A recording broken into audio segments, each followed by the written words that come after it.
Hello, and welcome back to the Priestess Path. I'm Alyssa, and this week I want to introduce you to someone who, in many ways, sits beneath everything we're going to explore over the next few months. Her name is Inanna. She's the first of what I call the feminine mysteries, but she's much more than the first archetype in a series. She's the pattern beneath them all. Over the past few weeks, I've been exploring Remembrance Astrology with you, asking a different kind of question from traditional astrology. So not about who are you, but what is your soul trying to remember? And today, we take our first step into another part of that symbolic landscape, the feminine mysteries. These are the mythic women who reveal forgotten aspects of the feminine soul. Some remember sovereignty. Some remember grief.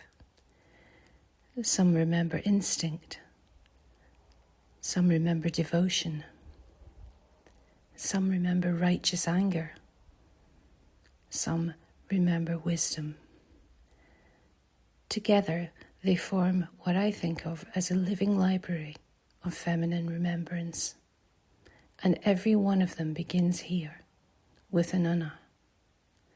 Her story is ancient, thousands of years old, and yet I think it speaks directly to so many women's lives today. Inanna is a queen, powerful, respected, radiant, and yet she chooses to descend into the underworld. As she approaches each of the 7 gates, she's asked to surrender something: her crown, her jewellery, her robes, her symbols of authority.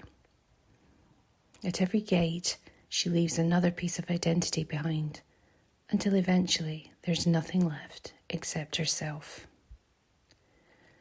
And I've been thinking a great deal about that recently, because I don't think most women experience the descent in dramatic or mythical ways, but I think it often begins quietly.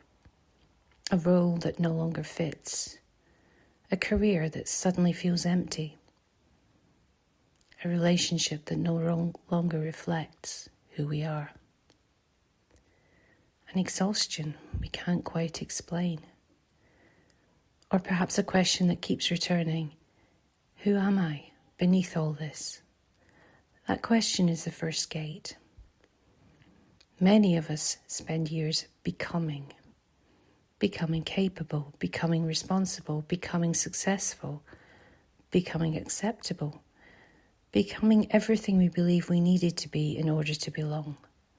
And somewhere along the way, we stop asking whether any of those identities are actually ours. And this is why I see Inanna as a mythic ancestor of Remembrance Astrology. Not because she teaches us to become someone new, but because she reminds us that remembrance often begins with surrender. Before we can remember who we are, sometimes we are invited to lay down who we believe we had to become, and that can feel unsettling. It can feel like uncertainty. It can even feel like loss. But perhaps the descent is not taking something essential away. Perhaps it's simply removing everything that was never truly ours. I wonder if many of us are already somewhere within Inanna's story, standing before one of the gates, holding tightly to an identity that once protected us, but no longer allows us to grow.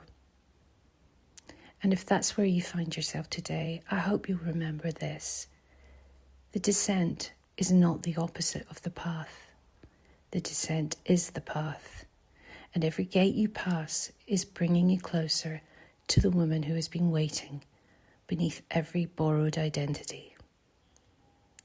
If today's reflection resonates, you'll find the accompanying essay on Substack, where I explore Inanna, the feminine mysteries, and the journey of remembrance in greater depth. Until next time, may your path reveal what your soul is ready to remember. May your descent be courageous, your revelations gentle, and your return true.